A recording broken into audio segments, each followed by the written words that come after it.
Күндүн маанилүү окуялары менен тааныштырып, ынтымак телеканалында кабарлар маалымат программасы. Кызматыңыздарда мен Айжамал Улжобай кызы. Саламатсыздарбы? Алгач бүгүнкү чыгарылыштан кыскача түрмөк. Ошто чет өлкөлүк жарандар ири өлчөмдөгү баңгизат менен кармалды. Кара Суу районунун тургундары сайдан шагыл казгандарды токтотуу талабы менен чыгышты. Баткендик фермер мал багып, ири киреше тапса болорун далилдеди. Миллиондорду тапкан фермердин ийгилик сыры эмнеде? Ош шаарында жаздын келиши менен көп кабаттуу үйлөрдү сырдоо иши башталды. Шаардыктар бул демилгени кантип ишке ашырса болот? Кыргызстандык хоккейчилер дүйнө биринчилигине тандап алуу баскычында 2 жеңишти камсыз кылышты.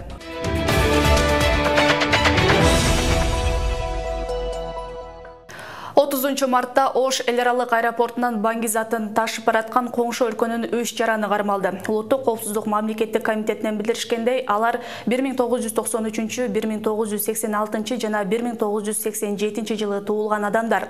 Такталган маалыматтар боюнча аталган кылмыштуу топ баңгизаттарды Кыргызстан аркылуу Орусия өлкөсүнө жеткирүү максатын көздөшкөн. Багажды текшерүү учурунда андагы жашыруун орундан жалпы салмагы 3 килограммдан ашык 57 брикет табылган. Табылган заттар өзгөчө жыты бар героин болуп эсептелинет. Аталган адамдар Ош шаарынын ички иштер бөлүмүнүн убактылуу кармоочу жайына киргизилди. Баткен облусунда 30 март күнү Кыргыз-Өзбек мамлекеттик чек арасындагы зымдарды кыркып, мыйзамсыз аткезчилик жолу менен жан багып жүргөн жарандарды колго түшүрүлдү. Бул операцияны Кадамжай райондук ички иштер бөлүмүнүн жол кыймылынын жана ички иштер министрликтин Шумкар Атайын багыттагы полкунун кызматкерлери жүргүзүшкөн. Маалым болгондой, эки мамлекеттин жарандары түн ичинде 50 даана сыналгыны, жалпы баасы миллион сомго жакын үй шартында керектелүүчү буюмдарды мыйзамсыз өткөрүп жатканы аныкталып кармалды. Бул факт Кадамжай райондук ички иштер бөлүмүндө катталып, текшерүү үчүн экономикалык кылмыштуулукка каршы күрөшүү боюнча мамлекеттик кызматынын Баткен облусундагы башкармалыгына өткөрүлүп берилди. 30 адыр айылын аралап өткөн Машрапсай каналында суунун нугу көтөрүлүп, жакын жайгашкан үйлөргө тургундардын жер үлүштөрүнө кооптулук жаратты. Жергиликтүүлөр анын себебин Машрапсай каналынан шагыл казуу иштери менен байланыштырып жатышат. Бир күндө эле 50дөн ашуун жүк ташуучу унаа шагыл казылгандыктан 30 адыр айылынын тургундары бул жагдайга тез арада тыюу салуу талабы менен биздин каналга кайрылышкан. Айылдагы кооптулукту жараткан каналдын абалы менен биздин чыгармачыл топ таанышып келди. 30 адыр айылындагы Машрапсай каналы азыркы учурда жергиликтүү тургундар үчүн суу пайдаланууга же жөн гана айыл аралап суу өтчүк канал катары колдонулбай калганына бир топ жылдар болду. Дээрлик 10 метр аралыкта жакын жайгашкан үйлөргө кооптулук жаралууда. Буга күнөөлүү жаратылыш эмес, шагыл ташыган тургундар болуп калды. Мен өзүм жер үлүшүм 90 соток жер үлүшүм болсо, ошонун 20 сотогун алды да. Себеби баягы жардын түбүнөн барып шагыл алат. Ошол жерге кийин сууну ошого бурат, ошол суу келип биздин жер үлүшүбүздү алып атат да. Ушул проблема меники эле эмес, бул ушу сайдын жээгинде жайгашкан. Айылыбызда балдар көп. Бул көчөбүздөн да салат, КамАЗдын арк көчөбүздөн да салат. Түнү деле тынчтык жок бизге. Айтсак эч ким укпайт. Начальник милицияга беребиз десек, начальник милицияга долясын алып алган. Колуңардан эч нерсе келбейт дейт КамАЗдар. Эми дагы ушинтип сайды көлөй берсе, жол тосулат. Анан биз каяктан өтөбүз, каяктан жашайбыз? Жол менен жашоо болот. Машрапсай каналынан алынып жаткан шагылдар азайган сайын суунун көлөмү ашып, жашоочулардын үлүш жерине чейин жеткен. Жаз башталары менен кооптулуктун алдын алуу максатында жергиликтүү тургундар тал теректерди да эгип чыгышкан. 2017 жылы өзгөчө кырдаалдар министрлиги тарабынан кооптулуктун алдын алуу максатында Кыргызстандын аймагындагы сайлардан жана каналдардан шагыл казууга тыюу салынган. Чектөө киргизилгенден тарта кооптуу аймактарда дамбалар орнотулуп, ал жердеги жумушту тескөө иштери түздөн-түз жергиликтүү өз алдынча башкаруу органдарына тапшырылган. Кайрылуу өкмөттүн токтому менен 2018 жылы дамбаларга коркунуч жаратпаган аймактан шагыл казууга уруксат берилген. Учурда Машрапсай каналынан шагыл казуу иштери 3 лицензиянын негизинде жүрүп жатат. Казуу иштерин жүргүзгөн жеке тараптарга лицензияны жер казынасы боюнча мамлекеттик комитет берет. Жергиликтүү бийлик өкүлдөрү 30 адыр айылына кооптулук жаратып жаткан шагыл казуу иштерин тыюуда жергиликтүү бийликке көзөмөл жүргүзүүгө мүмкүнчүлүк толугу менен өткөн соң гана ишке ашат деп билдирүү жасашты. Айыл жергиликтүү бийликке өткөрүп берүү жөнүндө. Бирок бул токтом келе элек. Эгер ушул маселе чечилип, айыл өкмөт жергиликтүү бийликтин өзүнүн балансына өткөрүп берип, райондук деңгээлде чечиле турган болсо, Анда ошол райондук администрация тарабынан гана чечилип калат да. Обещание болууда планга киргизебиз, кийинки жылы бул маселе чын айтканда 2010 жылдан бери эле көтөрүлүп келет. Ушул кум, шагыл, топуракты жергиликтүү бийликке өткөрүп беребиз деген эме чыгып атат, но ошол бизге келелек да. Келип ушу райондук деңгээлде акимчиликке бериле турган болсо, ошол деңгээл токтойт болмаса. Буга чейин Машрапсай каналындагы жээкти бекемдөө үчүн дамбалар курулган, бирок шагыл туура эмес жерден казылгандыктан дамбанын түбү оюлуп, жараксыз абалга келип калган. Махпурат Алибаева, Мунар Арзыбек уулу, Ынтымак. Өлкө башчысы Сооронбай Жээнбеков бүгүн коомдук уюмдардын 2010 жылдагы элдик апрель революциясына катышкан өкүлдөрү, жабыр тарткандардын жана курман болгондордун туугандары менен жолугушту. Бул тууралуу президенттин басма сөз кызматы билдирди. Мамлекет башчысы 2010 жылдагы элдик апрель революциясы элдин эркиндикке умтулуусун жана үй бүлөлүк башкарууга каршы күрөшүүдөгү майтарылбас эркин өлкөнүн жаркын келечеги үчүн өмүрүн курмандыкка чалууга даяр экенин көрсөткөн тарыхый окуя экенин белгиледи. Кайгылуу окуялардын учурунда курман болгондордун ысымдарын жана жаркын элестерин түбөлүккө калтыруу максатында 2020 жылы элдик апрель революциясынын 10 жылдык мааракесин өткөрүү жөнүндө тийиштүү жарлык даярдалууда. Уюштуруу комитети түзүлүп, даярдык иштери башталат деп баса белгиледи Сооронбай Жээнбеков. Жолугушуунун катышуучулары апрель революциясынын 10 жылдык мааракесин улуттук деңгээлде өткөрүү боюнча жарлыктын концепциясын колдошуп, өз сунуштарын жана пикирлерин айтышты. Жана аны ишке ашырууда бардык жардамдарын бере турганын белгилешти. Өзгөн районунун алыскы Чангет аймагында жаңы көпүрө пайдаланууга берилди. Буга чейин район борборуна жана Эгин талаасына бара албай түйшүк тарткан элеттиктер эми бул көйгөйдөн арылышты. Буга чейин да Чангет сайды кесип өткөн көпүрө курулуп, бирок аны сел жууп кеткен. Ал эми жаңысы мындай ташкындарга туруштук берүүчү дамбасы менен курулган. Кененирээк алдыдагы материал. Жаңы көпүрө чакан курулуш болгон менен чангеттиктер үчүн өзгөчө мааниге ээ. Анткени алардын жайыта, үлүш жерлери дарыянын аркы yüzүндө. Андыктан көпүрө жок учурда аргасыздан дарыяны кечип өтүп, кырсыктар да көп катталчу. Сайды аралап өтүп, көп жерден эгинге бараткан бала чакабыз агып, урукубузду агызып, кыйынчылыктарды тартып атканбыз. Суу кирип калат эле эгинге алып чыгып кетип атканда, эгиндерибизди агып, кыйналат элек. Шуга курган куруучуларга дагы чоң ыраазычылыгыбызды билдиребиз. Чоң рахмат. Чангеттиктер Өзгөн районунун борборуна баруу үчүн 40 чакырымдан ашык жол жүрүшөт.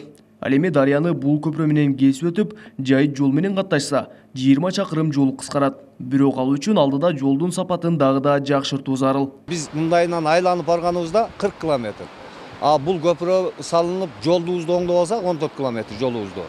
Бизге 19 километр гана болот. Ошондо биз 20 километр, 20 чакырымды утат экенбиз да. Буга чейин да ушул эле жерге бир нече миллион сом коротулуп көпүрө курулган. Бирок ал дамбасы болгондуктан суу ташкынга туруштук бере албай 2017 жылы кыйрап калган. Ал эми жаңы көпүрөдө мындай мүчүлүштүктөр эске алынганын жергиликтүү бийлик белгилөөдө. Общий үлүштүк жер ушул Өстүр айылына караштуу ушу 380 гектар айдоо жер жана чогорок таандуу да бул аймакча. Бул көпүрөнүн азыр биз жана подрядчиктин айтуусу боюнча 25-30 тоннага чейин ылайыкташтырылып, өтө терең 3,5 метр алдына дегенде жогору жана 4 метр өтө чоң курулуш болуп, ушул көпүрөнү аяктап отурабыз. Чангетсайга курулган көпүрө 3 миллион сомдой каражатка курулган. Анын 2 миллиону республикалык, калганы жергиликтүү казынадан бөлүнгөн. Белгилей кетсек, Чангет айыл аймагында 4000ден ашуун калк бар. Калбек Учкунбай уулу, Тынчбек Долдаев, Өзгөн району. Ош эл аралык аэропортундагы реконструкциялоо иштери аяктап, учуу конуу иштери штаттык режимде жүргүзүлө баштады. Бул тууралуу Манас эл аралык аэропортунан маалымдашты. Аба майданын оңдоп түзөөнүн 3-чү этабы аягына чыгып, учуу конуу тилкеси 400 метрге узартылган. Учурда анын жалпы узундугу 3212 метрди түзөт. Эми Ош аэропорту Boeing 767-300, Boeing 737-800, Airbus A320 учактарын эч кандай тоскоолдуксуз кабыл алат. Буга чейин жогоруда аталган түрдөгү учактардын конуусунда ыңгайсыздык жаралып келген.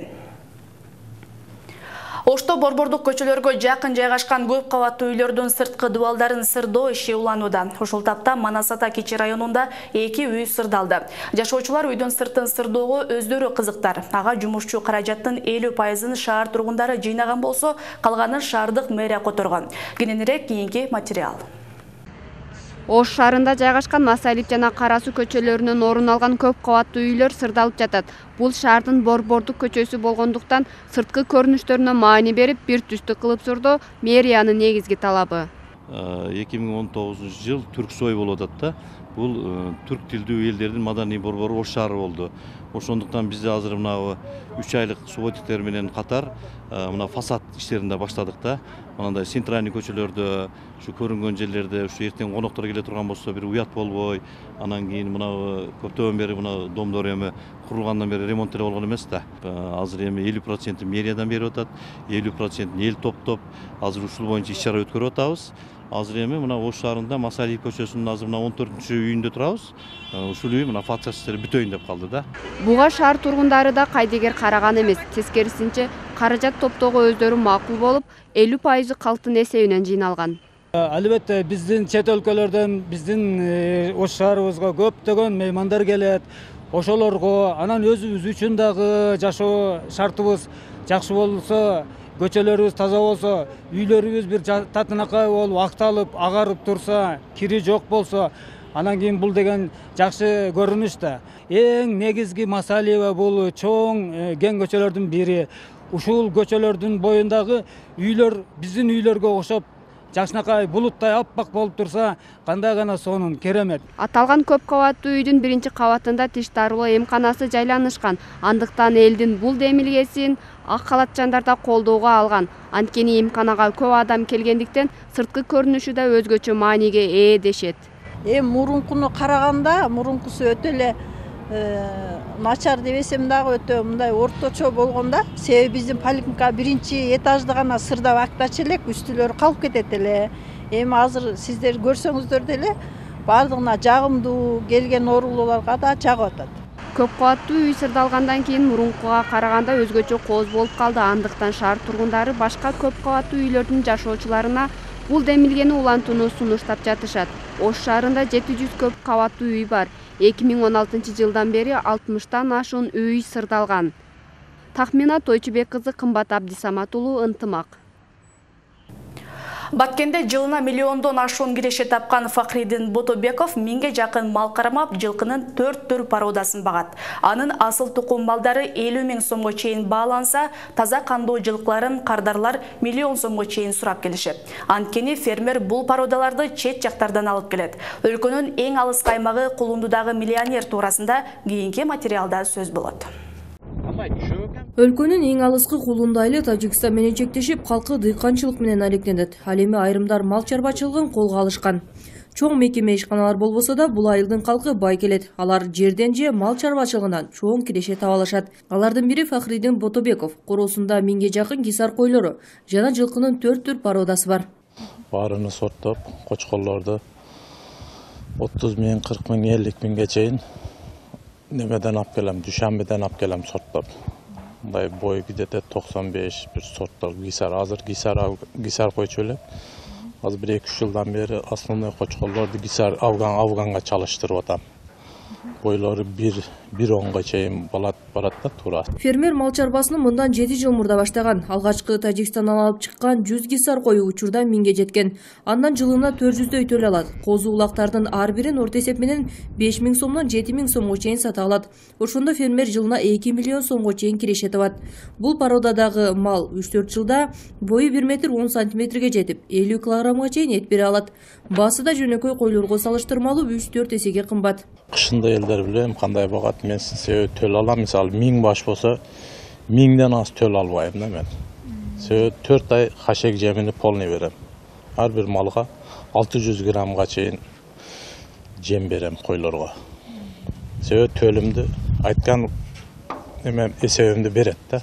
Хашек жемини берип карды ток болсо төлдү 100% берет. Бир гана жолдошум эмес, биз жолдошума ошо балдарым менен биргеликте, өзүм дагы чогуу ушундай бир мисалы төл башталганда дагы биз үйдө отурбайбыз. Балдарым менен барып ошол жерге барып, куроого барып, аракет кылып, козуларды алып, койчубузга жардам беребиз да мындайча айтканда. Акыркы 2 жылдан бери Фахридин Ботобеков жылкы багуунуда колго алды. Учурда короосунда 4 түр породадагы 20 жылкысы бар. Анын улакка чапкан жылкысын кардарлар 1 миллион сомго чейин сурап келишет. Азыр үйдө таза кандуу байталдар бар, ошолорго буюрса ушу англичан аттын немесинен ургалайык деп атабыз. Азыр буга клиенттер, кардарлар өтө көп чыгып атат буга. Даже 1 миллион ушундай беребиз, бул айгырыңызды бериңизчи деген адамдар өтө көп болуп атат да. Анан көптөр айтып атат, каяктан алдыңар, кайсыл жактан, каяктан келди депчи. Фермердин жылдык төлөө 400дөй болсо, анын 100-ü чыгымда актай алат. Андыктан аз мал багып түйшөлгөндөн көрө санын көбөйтүп, сапаттуу малдан пайда көрсө болот, дейт фермер. Фируза Аскарбек кызы, Жыргал Абдижали уулу, Ынтымак, Лейлек району. Бүгүнкү күндүн негизги делген жаңылыктары мына ушулар болду. Кечиңиздер көңүл улансын. Саламат алыңыздар.